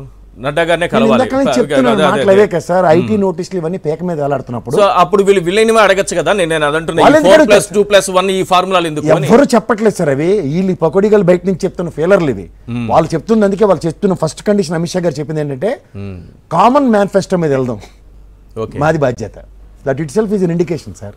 మీరు ఇవన్నీ 4-2 మేనిఫెస్టో అంటే బీజేపీ మేనిఫెస్టో వాళ్ళ గుర్తు మీద ఇస్తుంది ఆంధ్రప్రదేశ్ రాష్ట్రానికి బాధ్యత. అప్పుడు పొత్తుకు రమ్మంటున్నారు. అప్పుడు ఆటోమేటిక్గా 20 ఇవ్వనండి, 10 ఇవ్వనండి, 50 ఇవ్వనండి, బాధ్యత ఎవరితో ఉంటుంది? బీజేపీని నుంచి వెళ్ళిపోవాలి. బీజేపీతో పొత్తులో అంటే వాళ్ళ అర్థం ఏంటి? కామన్ మేనిఫెస్టో ఎవరు ఇస్తున్న వాళ్ళకి వీటో పవర్లు ఎవరి దగ్గర ఉంటాయి? బీజేపీ దగ్గర ఉండాలి. మరి ఆబ్వియస్ గా విలీనమా పొత్తా? మీరే చెప్పండి దానికి ఆన్సర్. మీరు చెప్తున్న లెక్క ప్రకారం అయితే విలీనం అవుతుంది, అదే పొత్తు అవుతుంది. మరి ఇప్పుడు దీనికన్నా ముందు జరుగుతున్న ప్రొయాక్టివ్నెస్ చెప్తాను. బీజేపీ పార్టీ పండగను కూడా పణంగా పెట్టి 175 నియోజకవర్గాల్లో ఎంతమంది సామర్థ్యం ఉన్నారని రేషియోలో టెస్ట్ చేసుకుంటున్నారు. వాళ్ళు నిలబడే ఎబిలిటీస్ ఎంతమంది ఉన్నాయని వాళ్ళ పరంగా వాళ్ళు జరుగుతుంది. తెలుగుదేశం కూడా 175 నియోజకవర్గాల్లో అగ్రిగేట్ ఫోన్లు తీసుకుంటారు. ఐవీఆర్ఎస్ ఏదో చెప్తారు కదా. ఆల్రెడీ ఆస్పిరెంట్స్ కూడా కన్సిడర్ చేయకుండా మరి ఈ పడతానికి పొత్తు ఉన్న దాని మీద చూసుకుంటే ఎబిలిటీస్ ఎక్కడ ఉన్నాయి సార్? ఇక్కడ ఈ ఎబిలిటీ ఉన్నాడు, పొత్తుకైతే బీజేపీకి పరంగా క్యాండిడేట్ పనికొస్తారు, మీరు చూసుకోండి. లేదంటే పవన్ కళ్యాణ్ ఈయన్ని కూడా సర్వే చేసే మంచి నెంబరే ఉంది. 175 నియోజకవర్గాల్లో ఎక్కడా కూడా ఐవీఆర్ఎస్ పద్ధతిలో ఎక్కడా కూడా జనసేన క్యాండిడేట్ పేరు పెట్టట్లేదు. టీడీపీ చెప్తున్నారు, బీజేపీ 175 పరంగా 175 పరంగా చెప్తారు. జనసేన వీళ్ళు చెప్పట్లే. ఈ ఆటలాట పంటలో తిరుగుతున్న జనసేన యొక్క ఆవశ్యకత అంటే కూకటపల్లి ఫార్ములా, మొఖాలు మావి పార్టీ మీది, ఆల్రెడీ గ్లాస్ గుర్తు లేదు అక్కడ. ఆల్రెడీ జై జనసేన పార్టీ ఒకటి ఉంది, జాతీయ జనసేన పార్టీ, బకెట్ వేసి పట్టుకుని తిరుగుతున్నారు. ఒకవేళ వాళ్ళు 175 నిలబడి వాళ్ళ సినిమాల్లో బొడ్డోడు అడుగుతుంటే నాకు ఆ పెప్సీ కావాలన్నట్టు, నాకు ఆ గ్లాస్ గుర్తే కావాలన్నట్టు దిక్కు దేవాలని కూడా లేదు. అప్పుడు మళ్ళీ కామన్ సింబలే అదే పువ్వు గుర్తు, Bharatiya Janata Party. West Bengal formula అదే. ఏంటి మేడం, ఏమన్నా విలీనం గురించి ఏమన్నా ప్రతిపాదన పెట్టే అవకాశం ఉంటుందా? ఇక్కడ నుంచి రాష్ట్ర నాయకులు పెట్టచ్చు కదా ఇలాంటివి? ఎందుకంటే ఈ మధ్య కాలంలో బీజేపీకి సంబంధించినటువంటి రాష్ట్ర స్థాయిలో ఏదో సమావేశం జరిగినప్పుడు పొత్తు వెళితే మంచిదనేటటువంటి అభిప్రాయాన్ని వ్యక్తం చేశారు. పొత్తు కంటే ఎలాగూ చంద్రబాబు నాయుడు గారే ఆయన అవసరం కోసం వస్తున్నారు కాబట్టి విలీనం అనే మాటను ఎందుకు తీసుకురావట్లేదు? మీరు బీజేపీ నాయకులు పురంధేశ్వరం గారిని అడగండి, అభిలాష్ల మామూలు నాకు తెలియదనే చెప్తుంది ఆవిడ. అలాగా అస్సలు నాట్ ఎట్ ఆల్. ప్రసాద్ గారు ఒక విషయం చెప్తా, ఈరోజు మనం ఎంత మాట్లాడినానండి, రాష్ట్ర ప్రజలలో ఒక ఆలోచన, ఒక వేవ్, ఒక విషయం. ఇప్పుడు ఇన్ని మాట్లాడుతున్నాం, 5 సంవత్సరాలు ఇప్పుడున్న ప్రభుత్వ చేతుల్లో ఉంది. నిజంగా గనక వీళ్ళు ఇచ్చిన హామీలు, వీళ్ళు ఇచ్చిన కాన్ఫిడెన్సే కనుక కంప్లీట్ గా వీళ్ళు నెరవేర్చినట్లయితే ఏ పార్టీల గురించి అయితే మీరు కామెంట్ చేస్తున్నారో వాళ్ళకి లైజనింగ్ చేసే అవకాశమే ఉండేది కాదు. సో ఈ రోజు ఎప్పుడైతే ఈ ప్రభుత్వం మీద ఎంత వ్యతిరేకత ఉంటే చంద్రబాబు నాయుడు గారు చెప్తారు కదా, ఈ ప్రభుత్వం మీద వ్యతిరేకత ఉంది, ఎప్పుడెప్పుడు ఇంటికి పంపించాలని చూస్తున్నారు ప్రజలని. మరి అంత వ్యతిరేకత ఉంటే అంత ధైర్యంగా ఒకడే పోటీ చేయొచ్చు కదా, 170 స్థానాల్లో టీడీపీని నిలబెట్టచ్చుగా. అది బెటరు. పోనీ జనసేనను ఇటు కలుపుకున్నారు, పాత మిత్రుని కలుపుకున్నారు, ఆయనకి ఏదో 20, 25, 15 ఇస్తే ఆయన కలిసి వస్తారనుకున్నారు. పోనీ బీజేపీతో ఎందుకు పోతున్నారు? బీజేపీతో అన్ని సీట్లు ఇచ్చుకోవాల్సిన అవసరం ఏమొచ్చింది? నిజానికి అంత బలహీనంగా ఈ రాష్ట్ర ప్రభుత్వం ఉంటే చంద్రబాబు ఎందుకు ఇన్ని చేతులు జాచి అన్ని పార్టీలు కావాలి, నాకు బలం ఇవ్వాలి, నడవలేని వాళ్ళకి ఊతకర్రలు ఇస్తారు కదా, పక్కన ఇటువైపు ఒకరు అటువైపు ఒకరు, ఆ విధంగా ఎందుకు కావాలనుకుంటున్నారు? పవన్ కళ్యాణ్ ఈ విధంగా లైజనింగ్, ఈ విధంగా వెళ్లి మాట్లాడే అవకాశం ఒక రకంగా ఇప్పుడున్న రాష్ట్ర ప్రభుత్వమే ఇచ్చింది. నిజంగా ఫుల్ గా వీళ్ళు వచ్చిన అవకాశాన్ని పూర్తిగా వినియోగించుకున్నట్లయితే ఎవరికి ఒక అవకాశం వచ్చేది కాదు. కొంచెం పర్సంటేజెస్ ఆఫ్ సర్వే రిపోర్ట్సే వచ్చి ఉంటే ఇంతవరకు అసలు కథ ఎవరు నడపగలరు చెప్పండి? మన చేతుల్లో ఉందా? మీరు ఫర్ ఎగ్జాంపుల్ మేమే చెప్తున్నాం, ఇప్పుడు బీజేపీకి 0.8 అంటున్నారు. మరి ఇప్పటికీ మేము గ్రామానికి పల్లెకి పోదాం అన్న ప్రోగ్రామ్ లో చేసామండి 3 days. ప్రతి గ్రామంలో మోడీ గారు ప్రతి ఒక్క గుండెలో ఉన్నారు. అంటే ఎన్నో ఉంటాయి, డెఫినెట్లీ అపోజిషన్ పార్టీస్ ఉంటాయి. ఈవెన్ నితీష్ కుమార్ గారే హడిలిపోయి నేను చేసింది తప్పని వెనకొచ్చారు. ఎందుకంటే అదే చంద్రబాబు జరుగుతుంది ఇప్పుడు. మేడం మీరు చెప్పిన మాట 100% వాస్తవం. భయం పెట్టడం అంటారు, దానికి భయపడుతుంది చంద్రబాబు నాయుడు. ఏదో కాదు ప్రసాద్ గారు, మీరు ఏదో విలీనం అయిపోతుందని చెప్పి భయపెట్టేసి అక్కడ చంద్రబాబు నాయుడు గారి పార్టీ వాళ్ళందరినీ భయపడిపోయి మీరు ఏదో బీజేపీ ఏదో బూచిలో చూపించే ప్రయత్నం దయచేసి చేయొద్దు. ఎందుకంటే ఇక్కడ ఒక డిస్కషన్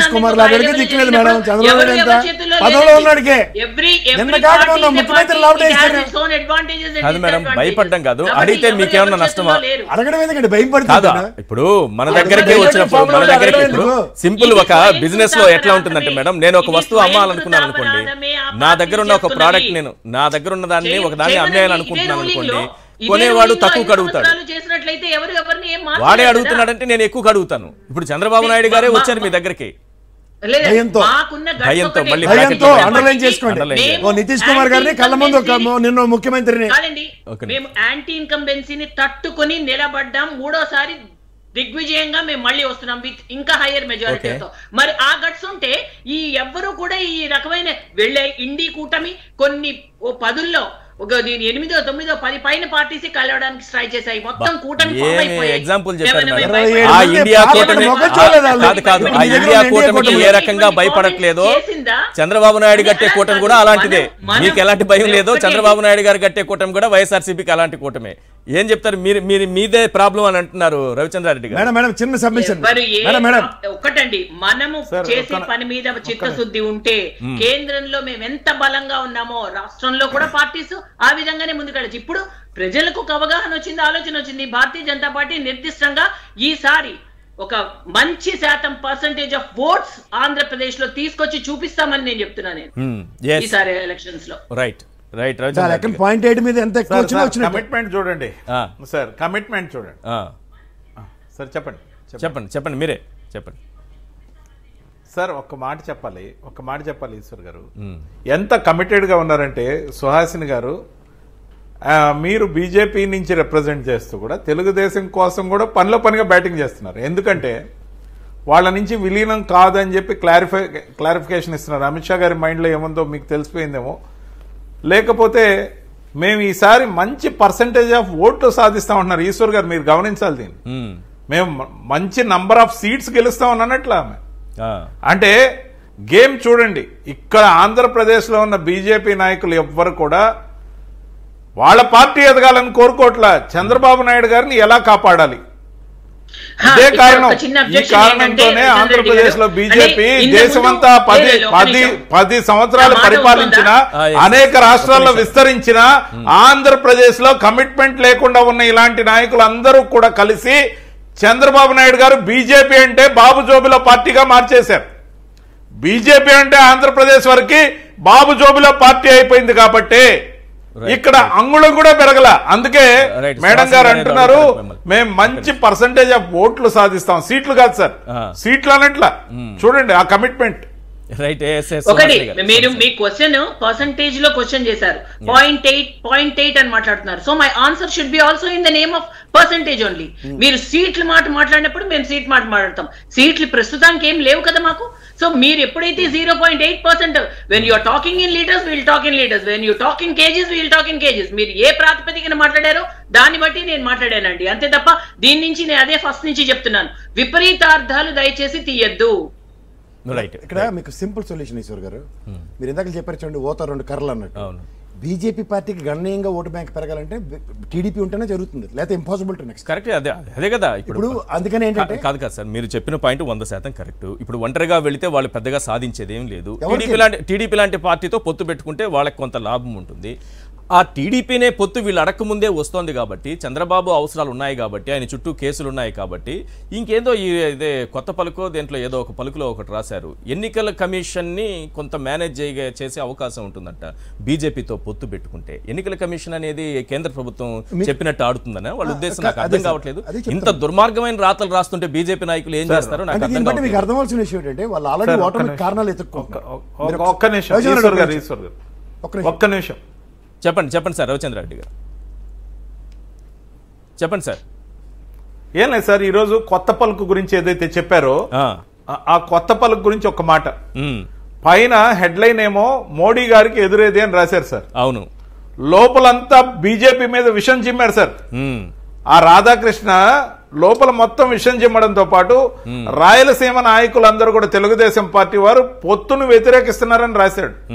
అంతేకాదు వివిధ రాష్ట్ర ప్రభుత్వాలను ఏ విధంగా అణిచివేస్తుందో, ఆ పార్టీలని ఏ విధంగా నామరూపాలు లేకుండా చేస్తుందో, ఇవన్నీ అనేక రకాల భయాందోళనలతో పాటు మైనారిటీ ఓట్ల గురించి అవి ఇవి లేని ఉన్నాయి అన్ని రాశాడు సార్.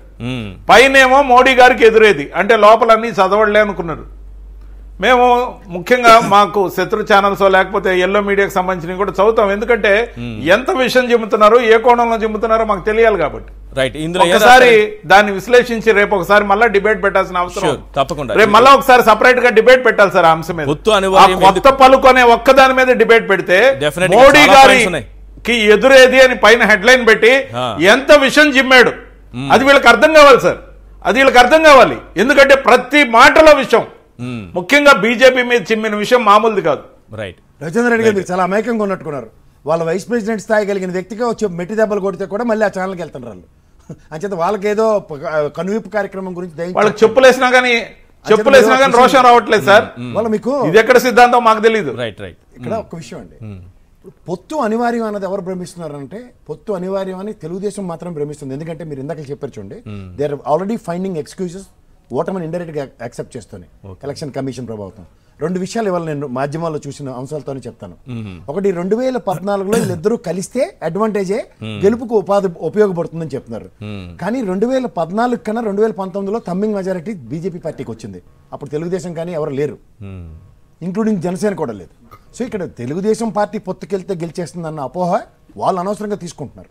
అండ్ మోర్ ఓవర్ ఇవాళ when they are insisting for the common, ఇప్పుడు అంతకు మించి మెజారిటీ వస్తుందని చెప్తున్నారు సెంటర్ లో.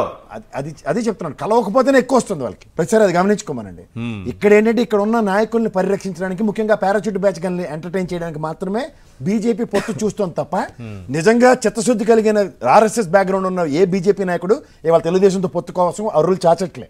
అపార్ట్ ఫ్రమ్ దిస్ ఇవాళ మీకు ఇంకో విషయం చెప్తున్నా, కామన్ మేనిఫెస్టోకి ఎందుకు ఇన్సిస్ట్ చేస్తున్నారంటే కాలగర్భంలో కలిసిపోయిన మేనిఫెస్టో కళ్ళ ముందు కనబడుతుంది 2014లో.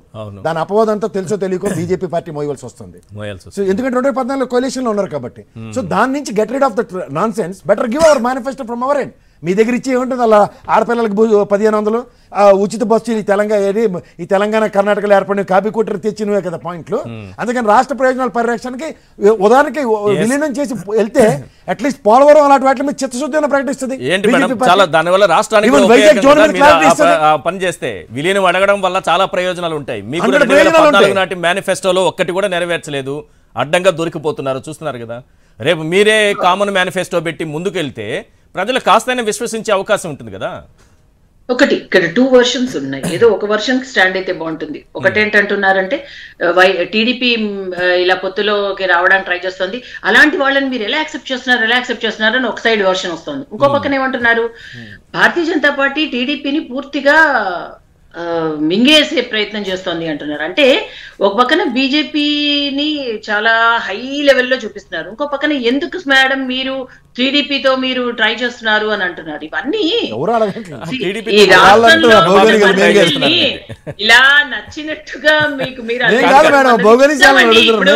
ఏదో ఒకటి ఇంకా 1 or 2 days లో ఏదో ఒకటి కేంద్రం నుంచి వస్తుంది, అప్పుడు క్లియర్ కట్ గా ఆ యాంగిల్ లో డిస్కస్ చేయడానికి రెడీ అండి నేను నిజంగా. ఎందుకంటే ఇప్పుడు ఏది జరుగుతుందో, ఎవరి చేతుల్లో ఉన్నారో, ఎవరు ఏం యాక్సెప్ట్ చేశారో, అసలు యాక్సెప్ట్ చేస్తున్నారా లేదా, ఇవన్నీ తెలియకుండా మనం ఇన్ని నిందలు అపనిందలు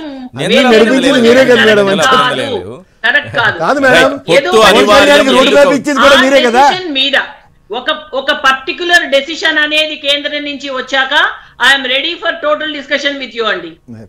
రైట్, రవిచంద్రారెడ్డి గారు, పొత్తు అనివార్యం ఎందుకు అవుతోందంటే ఎన్నికలు సజావుగా జరగాలంటే కేంద్ర ప్రభుత్వం ముఖ్యంగా ఎన్నికల కమిషన్ సహకారం అవసరట. ఇందుకోసం అడుగుతారు, అంటే ఎన్నికల కమిషన్ కేంద్రం చెప్పినట్టు వింటుందా? ఇందులో రాశారు క్లియర్ గా. మేనేజ్ చేయాలనుకుంటున్నారా వీళ్ళు? తిరుపతి బై ఎలక్షన్ అయింది, తిరుపతిలో బీజేపీ వాళ్ళు నిలబడ్డారు, చీఫ్ సెక్రటరీ స్థాయి కలిగిన వాళ్ళు. ఆర్కే కొత్తపల్లి కానీ లేకపోతే పచ్చళ్ళ పెద్ద ఆయన గురించి కానీ వీళ్ళందరికీ ఒక నమ్మకం ఉంది. కాదు వీళ్ళందరికీ ఒక నమ్మకం ఉంది, బీజేపీ ఎలక్షన్ తర్వాత ఎలక్షన్ వాళ్ళు ఈ విధంగా సీట్లు పెంచుకుంటూ గెలిచినట్టు చూపిస్తున్నారంటే ఎలక్షన్ కమిషన్ ని మేనేజ్ చేస్తున్నారని వాళ్ళ స్పష్టమైన అభిప్రాయానికి వచ్చారు. ఓకే, అదే నిజమని వాళ్ళు నమ్ముతున్నారు. అందుకని 0.8 ఉన్నా అంతకన్నా తక్కువ ఉన్నా ఖచ్చితంగా బీజేపీ సహకారం తీసుకుంటే రైట్ వాళ్ళ లాభం కోసం మనల్ని బయటపడేస్తారు, మళ్ళీసారి ముఖ్యమంత్రి అయిపోవచ్చు అని చెప్పి కళ్ళగంటున్నాడు చంద్రబాబు. సుహాసిని గారు మీరు మరి ముఖ్యంగా విలీనం లాంటి దాని గురించి కూడా కొంచెం భయపడుతున్నట్టున్నారు. రైట్ కన్క్లూడ్ చేయండి. భారతీయ జనతా పార్టీ ఉంటే సేఫ్ అని ఇటు టీడీపీ కాదు వైసీపీ కూడా జగన్ గారు కూడా ఆలోచిస్తున్నట్టుగానే క్లియర్ గా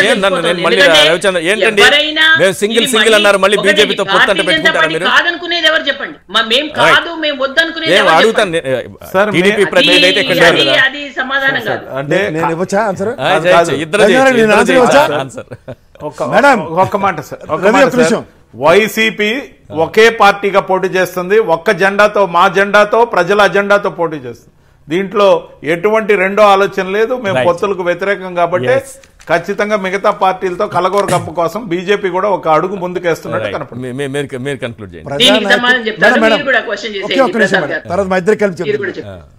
ప్రజానాయకులు ప్రజల్లోంచి ఏర్పడిన పార్టీలు, ప్రజల కోసం పరిరక్షణ కోసం తప్పించే పార్టీలు శాసించే స్థాయిలో ఉంటాయి.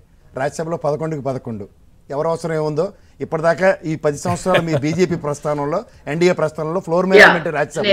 సో ఫ్లోర్ మేనేజ్మెంట్ కి 3rd ప్లేస్ లో ఉన్న ఈ వైఎస్ఆర్సీపీ శాసించే విధానం ఎలా ఉండబోతుందో రాబోయే రోజులు చూద్దరు. కానీ అందరూ పొత్తు పెట్టుకొచ్చిన నెక్స్ట్ రాష్ట్ర ప్రయోజనం ఎందుకు పరిరక్షించబడాలో నేనే ప్రశ్నిస్తాను.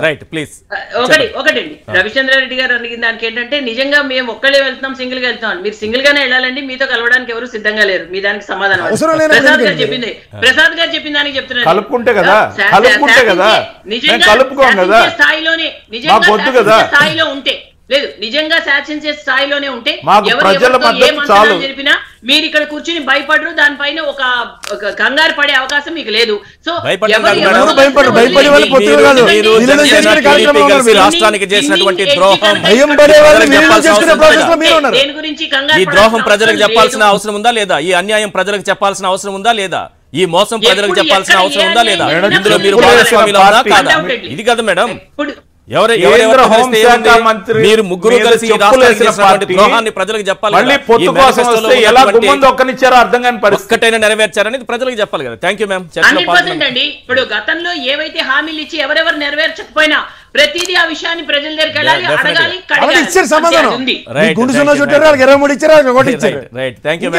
పాల్గొన్నందుకు సుహాసిని గారు థ్యాంక్ యూ అండి, రవిచంద్రారెడ్డి గారు, ప్రసాద్ గారు థ్యాంక్ యూ. ఇది వాళ్ళ చర్చ చూస్తున్నాం.